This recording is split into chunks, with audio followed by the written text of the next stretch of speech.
कइले निजा बियाह हो तू हवा जादो जी हम हई साह हो ए जी बड़ा डर लागता लव मैरिज कइले निजा बियाह हो तू हवा जादो जी हम हई साह हो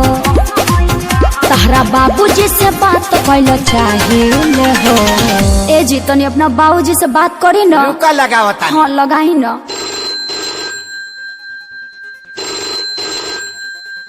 हो पप्पा हम बियाह कैल लियो का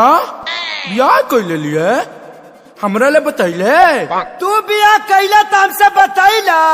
ने बतैला तो हम कह के बताई अरे बोकावा तो कुछ दहेजो मिल है रे दहेज नहीं जे घंटा लिहा आ ससुरा ए दैडी डरली नवत कनी मारे जदू दिन पागिले हो जूता से पिटाई दे मुहा पावन मिली तगे जसा फप पागिले हो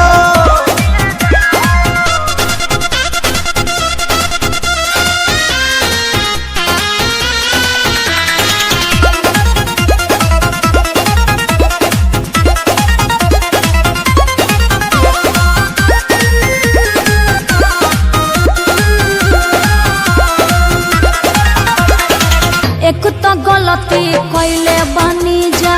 हमनी के बरियार हो ऐसन शादी से सुनले बानी टूटेला घर परिवार हो पिताजी को थप्पड़ न मारी है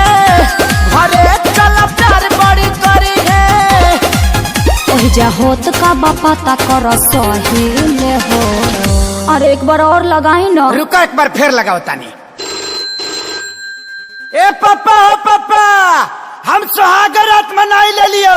पंडित जी से दिखौला हवे अरे तो सुहाग रात में पलंग के जरूरत लगल है पंडित जी का थोड़ी लगल है ए दैडी डरली नवत कनी मारे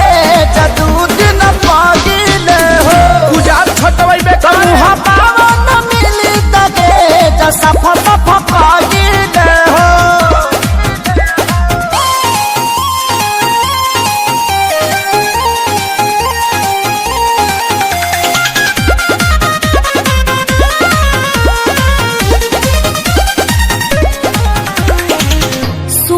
अखिलेश हमार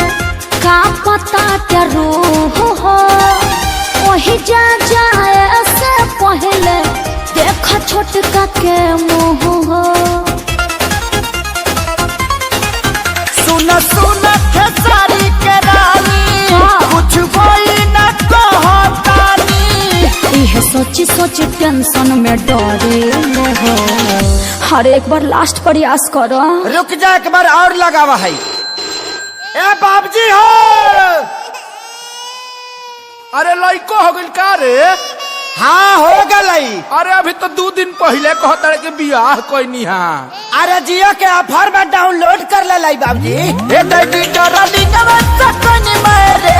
जदू दिन पागिले हो तमुहा पावा